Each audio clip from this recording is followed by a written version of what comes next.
কি আমাদের দেশের ইতিহাসকে ভুলে গেলাম? ব্রিটিশরা এসে নাকি আমাদের এখানে স্থাপত্য করেছে, তার জন্য মমতা বন্দ্যোপাধ্যায় সেটা মনে রেখেছেন এবং তিনি এভরিডে নাকি সেটা মনে রাখেন। তিনি বলছেন everyday I use to remember that. কি কি স্ট্রাকচার করে গেছে, আমরা ভুলে গেছি আমাদের ভারতের কি কি স্ট্রাকচার অ্যাকচুয়ালি ছিল।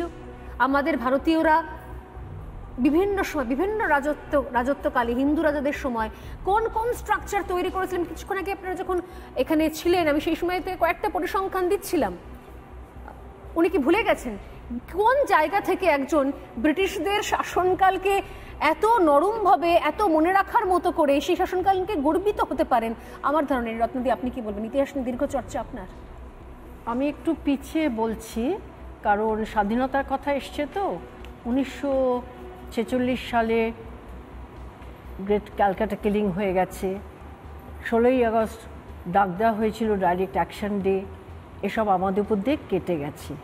তারপরে আমরা স্বাধীন হয়েছি, তাতে সবাই জানে স্বাধীনতার ইতিহাস কিভাবে হয়েছে, কেন হয়েছে, দেশ ভাগ হয়েছে।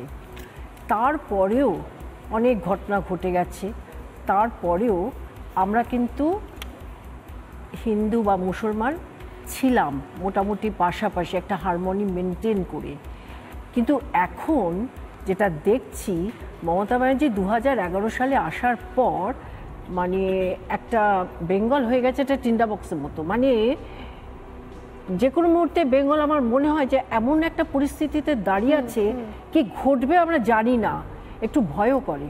কিন্তু 2011-তে মমতা এসেছিল সিপিএমের 34 বছরের রাজত্বকে সরিয়ে, তখন আমরাও স্বাগত জানিয়েছিলাম, পেছনটা বুঝতে পারিনি তখন। মমতা ব্যানার্জি পারলে কিন্তু বাংলাটাকে সোনার বাংলা করতে পারতেন, জনগণের সাপোর্ট পেতেন। যে জনগণ সিপিএম থেকে মুখ ঘুরিয়ে নিয়েছিল, উনি কিন্তু সেদিকে গেলেন না, উনি কিন্তু চলে গেলেন একটা গ্রেটার অ্যাপিজমেন্টের দিকে। অর্থাৎ উনি চাইলেন ওনার ভোট বাক্সটা ঠিক থাকুক, এবং তাকে দুধেল গাই বলি বা যা কিছু বলি বলে ভোট বাক্সটাকে ঠিক রাখবো। মানে একটা বিষয় স্পষ্ট আপনি বলছেন যে স্বার্থ সিদ্ধির জন্য যেখানে যেখানে তোষণ দরকার সেখানে সেখানে সেই ভাষায় কথা বলে তোষণ করাটাকে উনি বোধহয় কার্যত অভ্যেসে বা একটা নিজস্ব ফর্মুলায় পরিণত করে দিয়েছেন। একজন উনি বললেন যে ফর্মুলা, মানে উনি অসম্ভব বুদ্ধিমতী, উনি জানেন কাকে কখন কি দিতে হবে। আমরা বলি না কোন দেবতা কোন ফুলে তুষ্ট হয়, সেই রকম উনি ঠিক তাই করেছেন। তারপরে দেখা গেল ভোটের বাক্সটাকে ঠিক রাখতে গিয়ে উনি মানে কত দূর নামা যায় নিচে, উনি তাই নেবেছেন। তবে সে টাইপ্যাক বাংলার মেয়ে, বাংলা মেয়েকে চায় অনেক কিছু হলো, খেলা হবে। এবং তারপর উনি ঠিক ভোটের আগে চলে যান ফুরফুরা শরীফে। তারপর উনি ইমাম ভাতা বাড়ালেন। এবার তো বাজেটে দেখলাম মাদ্রাসাকে একটা লাগাম ছাড়া উনি মানে টাকা দিয়েছেন। আমরা কথা বলছিলাম যে আমি আসছি ব্রিটিশের ব্যাপারটাতে, একটুখানি সময় দাও। সেখানে মমতা সেটা করেছেন, করার পরে এখন যে উনি গেছেন অক্সফোর্ডে, সেটা উনি অনেক চর্চা হয়েছে। ওখান থেকে আর্জি করে এক্স ডাক্তাররা যারা থাকে ব্রিটেনে, তারা চিঠি দিয়েছে কেলগসের যে কলেজে উনি গেছেন।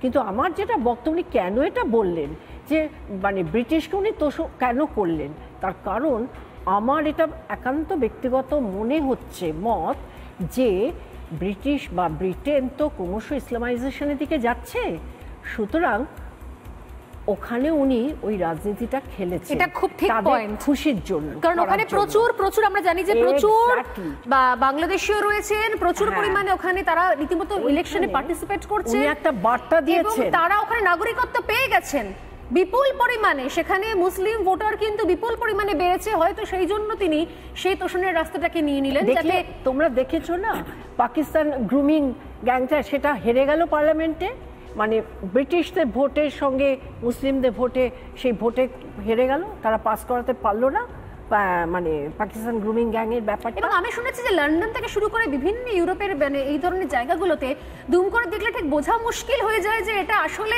একটা ব্রিটিশদের জায়গা। না, ওটা ইসলামাইজেশন থেকে যাচ্ছে ক্রমশ। এবং আজকে লাহোরে ঘুরছি, এবং এবং আজকে আমি তোমাকে বলছি যে যেদিন অ্যাঞ্জেলা মার্কেল খুলে দিল সিরিয়ান অধিবাসীদের জন্য তার দেশের দরজা, তারপরে এই জিনিসটা শুরু হয়ে গেছে। ইউএসএ তো চলছে এই জিনিসটা, ডেমোক্র্যাটরা তো ভীষণভাবে ঢুকিয়েছে, সেটা আমি ছাড় অন্য ব্যাপার। কিন্তু এখানে যেটা বলতে চাইছি, আজকে মমতা ব্যানার্জি আমাদের যে প্রাইড, আমাদের বিনয় বাদল দীনেশ, আমাদের মাস্টারদা, আমাদের কার নাম করব, ওদিকে ভগৎ সিং, মানে নাম করতে পারছি না, গায়ে কাঁটা দিচ্ছে আমার, যে তাদের জীবন দেওয়াটা কি মিথ্যে হয়ে গেল? তারা যে রক্ত দিল মিথ্যে হয়ে গেল? কিভাবে তারা দেশকে মানে ব্রিটিশের থেকে মুক্ত করলো? সেই ব্রিটিশ যে আমাদের উপর তার ল্যাঙ্গুয়েজ চাপিয়ে দিয়ে গেছে, তার শিক্ষা চাপিয়ে দিয়ে গেছে, আজকে শুধু তাই না, লুট, আমি আসছি, আমি জয়েন করেছি, লুট করে নিয়ে গেছে, যেটা ফেরত এনেছেন নরেন্দ্র মোদী। অনেকটা আজিজুল বিশ্বাস অধ্যাপক, তিনি জয়েন করেছেন, তিনি মূলত মমতা বন্দ্যোপাধ্যায়কে সাপোর্ট করে এসেছেন বরাবর। আমি জানি না যে আজকে তিনি এই মন্তব্যকে কিভাবে দেখবেন। আমি তাকে একটা ছোট্ট পরিসংখ্যান দিই, যে কিছুক্ষণ আগে যেখানে ছাড়লেন রত্নাদি লুট, কি হারে ভারতের সম্পদ লুট করা হয়েছে। আমি ভারতের দখল নিয়ে যেভাবে লুটপাট চালান বিরোধীরা, আমি একটা পরিসংখ্যান দেখছিলাম ওয়ার্ল্ড ইকোনমি ফোরামের তথ্য অনুযায়ী। ওয়ার্ল্ড ইকোনমি ফোরামের তথ্য বলছে, যা তথ্য বলছে আমি হুবহু এক্স্যাক্টলি সেটাই তুলে ধরছি। এই তথ্য বলছে 1765 থেকে 1900 সাল পর্যন্ত লুট করা হয়েছে ভারত থেকে 64.82 লক্ষ কোটি ডলার। তাদের মুদ্রায় 64.82 লক্ষ কোটি ডলার। এটা ওয়ার্ল্ড ইকোনমি ফোরামের তথ্য বলছে। যে এবং শুধু তাই নয়, যেখানে প্রচুর পরিমাণ সম্পত্তি সেই সময় লুট করেছে, এমনকি যে সময়তে দেশ স্বাধীন হব করছে সেই সময় তো একটা নিয়মিত কাজ ছিল শুধুমাত্র জাহাজ ভর্তি করে এখানকার সম্পদকে নিয়ে যাওয়া ব্রিটেনের। লুট করা এই অর্থের মধ্যে 33.80 লক্ষ কোটি ডলারে নিজেদের সিন্দুক ভরান সে দেশের 10% ধনী। পুরো ইকোনমি চেঞ্জ হয়ে গিয়েছিল। যেটা ধ্বংস হয়েছিল প্রথম বিশ্বযুদ্ধ এবং দ্বিতীয় বিশ্বযুদ্ধে, সেটাকে পুরোপুরি উসুল করে নিয়ে গিয়েছিল ব্রিটিশরা আমাদের দেশের সমস্ত সম্পদকে লুট করে নিয়ে গিয়ে। এদের কাছে এত গদগদ হওয়ার দরকার ছিল? আজিজুল বিশ্বাস কি বলবেন? ব্রিটিশদের প্রতি প্রেম, ব্রিটিশদের প্রতি এত নরম মনোভাব, ব্যবসা নিয়ে আলোচনা হলে কিছু বলার ছিল না, কোনো কিছু সেখানে ইন্ডাস্ট্রি নিয়ে আলোচনা হলে, কোনো সেমিনারে বক্তব্য রাখা নিয়ে, বর্তমান ওয়ার্ল্ড ইকোনমি পলিটিক্স নিয়ে কথা বললে কিছু বলার ছিল না। কিন্তু মমতা বন্দ্যোপাধ্যায় ব্রিটিশের শাসনের প্রসঙ্গ তুললেন কিভাবে? 190 বছরের শাসন, আমাদের দাসত্ব, আমাদের পরাধীনতা কি করে তিনি উল্লেখ করলেন?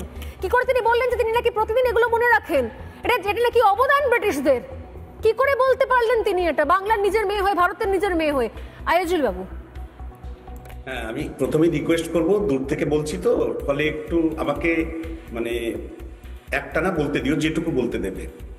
বিষয় হচ্ছে, ভালোই হলো তুমি 1765 থেকে শুরু করলে, কেন যে 1757-তে গেলে না সেইটা নিয়ে আমার একটু মানে একটু তোমার প্রতি একটু অভিমানী থাকলো। 1757-তে গেলে না কেন?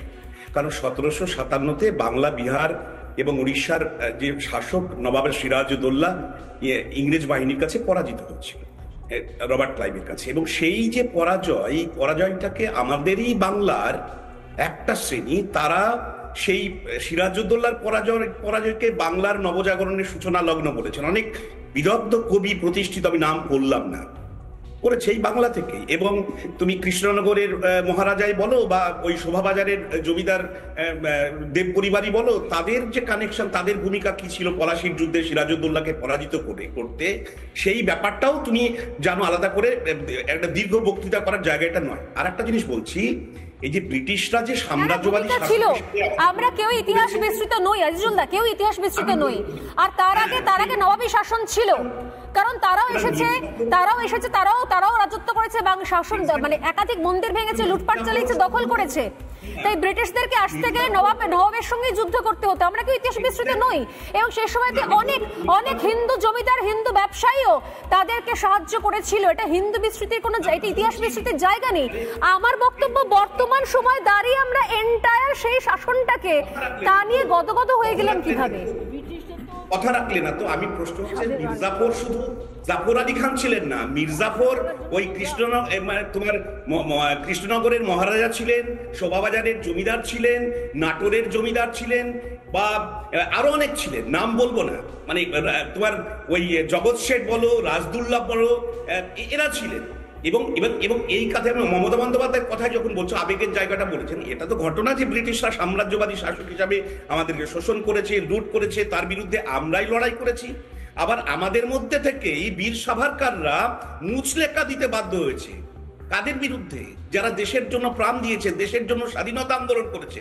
আর ব্রিটিশ মানে এটাও মাথায় রাখতে হবে, সহজ রাস্তা, এটা খুব সহজ, মানে এক সেকেন্ড এটা খুব সহজ রাস্তা যে আপনারা ব্রিটিশদের স্তুতি করবেন আর যখনই সেগুলো নিয়ে প্রশ্ন করা হবে আপনি চলে যাবেন সাভারকারে। আনফরচুনেটলি আপনাকে এটা বলতে গিয়েও ফরচুনেটলিও বলা যেতে পারে যে সাভারকার বলার আগে বীর সাভারকার বলতে হচ্ছে। যে মুচলেখা নিয়ে দীর্ঘদিন ধরে কংগ্রেস প্রোপাগান্ডা করছে সেই মুচলেখার প্রমাণ কি? হাতের লেখা মিল কোথায়? প্রশ্ন করলে অনেক প্রশ্নের উত্তর, অনেক প্রশ্ন চলে আসে, কিন্তু কোনো প্রশ্ন দিয়ে আপনি মমতা বন্দ্যোপাধ্যায় ব্রিটিশ স্তুতিকে জাস্টিফাই করতে পারবেন না। কোন প্রশ্ন দিয়েই আপনি সাভারকার নিয়ে আলোচনা চাইলে আমি সাভারকার নিয়ে সারা দিন আলোচনা করতে পারি। রাজা কৃষ্ণচন্দ্র সাভারকার যে পরিমাণ অত্যাচারের শিকার হয়েছে সেলুলার জেলে, সেই পরিমাণ অত্যাচার কজন কংগ্রেস কজন কমিউনিস্ট নেতাকে সহ্য করতে হয়েছে সেলুলার জেলে। এগুলোকে দিয়ে আপনি বর্তমান সময় জাস্টিফাই করতে পারবেন কি করে?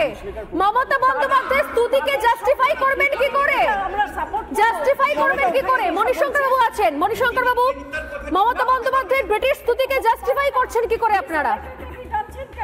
মানে মণিশঙ্কর বাবু জাস্টিফাই কি করে করছেন? সবথেকে বড় কথা হচ্ছে যে আজকে আপনি যে জমিদার, না আমরা বলছি যে ব্রিটিশ নিয়ে আলোচনা করছেন, তো ব্রিটিশ নিয়ে আলোচনা করছেন এবং ব্রিটিশ নিয়ে আলোচনা করতে গিয়ে আপনারা পিছনের দিকে চলে যাচ্ছেন। এখন কথা হচ্ছে ব্রিটিশরা ভালো ছিল না খারাপ ছিল? মমতা বন্দ্যোপাধ্যায় পেছন দিকে হাঁটতে হাঁটতে পৌঁছে গিয়েছেন ব্রিটিশ সাম্রাজ্যে। মমতা বন্দ্যোপাধ্যায় না না আপনি পেছন দিকে হাঁটছেন বলে তো আমি নয়, মমতা বন্দ্যোপাধ্যায় পেছন দিকে হাঁটছেন। যদি পেছন দিকে হাঁটতে হাঁটতে উনি ব্রিটিশদের স্তুতি করা শুরু করেছেন। পেছন দিকের এক্সপেরিয়েন্সটাকে নিয়েই তো আপনি পেছন দিকের ঘটনাটাকে কেন্দ্র করেই তো ব্রিটিশের স্তুতিটাকে আপনি জাস্টিফাইড করছেন। এটা ঠিক নয়। ব্রিটিশরা আমাদেরকে তোষণ করেছে বলেই তো জাস্টিফাইড করেছে, স্তুতিটা ঠিক নয়। আজকে যদি ট্রাম্পের স্তুতি করতো তাহলে আপনি এরকম ধরনের প্রোগ্রাম করতেন না। তারপরে আপনাকে দেখতে হবে ব্রিটিশরা যদি শোষণ করে থাকে তাদেরকে তাড়ানোর জন্য মণিশঙ্কর চ্যাটার্জি, মণিশঙ্কর চট্টোপাধ্যায়, মাননীয় মণিশঙ্কর চট্টোপাধ্যায়, আপনি ট্রাম্প, ডোনাল্ড ট্রাম্প আর ব্রিটিশ রাজ, ব্রিটিশের শাসন দুটো আপনার কাছে এক, সেম। আপনি না না না আপনি ভুলে গেছেন ক্ষুদিরাম ঘোষ, আপনি ভুলে গেছেন বিনয় বাদল দীনেশ, ব্যক্তিগত গুরুত্বপূর্ণ নয়। আমার কাছে একটা দেশে গেছে, সেই দেশের কথা বলছে, আপনার মতো করে আমি কথা বলবো না। একটা ব্রিটিশের স্তুতি করছে, ব্রিটেনে আজকে দেশ বিরোধী কথা স্যার, এটা দেশ বিরোধী কথা। এটা স্বাধীন দেশ, আপনি কথাগুলো বলছেন স্বাধীন দেশে বসে। এটা 2025, আমরা 47-এর স্বাধীনতা পেয়ে গেছি। এই সময় দাঁড়িয়ে মমতা বন্দ্যোপাধ্যায় গিয়ে ব্রিটেনে বসে ব্রিটিশদের স্তুতি করছেন গদগদ হয়ে, সেগুলো আপনারা জাস্টিফাই করছেন কখনো ট্রাম্পের সঙ্গে আর কখনো সাভারকারের মুচলেখার সঙ্গে, যার কোনো অস্তিত্বই নেই। এটা কংগ্রেসের সেট করা ন্যারেটিভ, তার হাতের লেখা পাওয়া যায়নি, কোনো মিল পাওয়া যায়নি। কংগ্রেসের সেট করা ন্যারেটিভের সঙ্গে আপনারা সেটাকে মিলিয়ে দিচ্ছেন। ইতিহাস যাই থাক, ফিরে আসতে হবে আপনাদেরকে বর্তমানে, যতই পেছনে হাঁটুন বর্তমানে ফিরে আসতে হবে। এবং বর্তমানে ফিরে এসে দাঁড়িয়ে কোনোভাবেই আপনারা 2025 সালে গিয়ে ব্রিটিশদের স্তুতিকে জাস্টিফাই করতে পারবেন না। মাননীয়াকে বলবো, হয় নিজে ইতিহাস পড়ুন, না হয় নিজের রাজ্যকে ইতিহাস পড়ার সুযোগ দিন, নিজের দলের লোকজনকে, আপনার সমর্থকদেরও ইতিহাস পড়ান। এইভাবে ইতিহাস বিকৃতি করলে এই দেশের মানুষ আপনাকে দেশের নাগরিক হিসেবে মনে রাখবে না, বরং শত্রু হিসেবে মনে রাখবে। সময় একদম শেষে ছোট্ট বিরতি নিয়ে ফিরে আসছি, সঙ্গে থাকুন।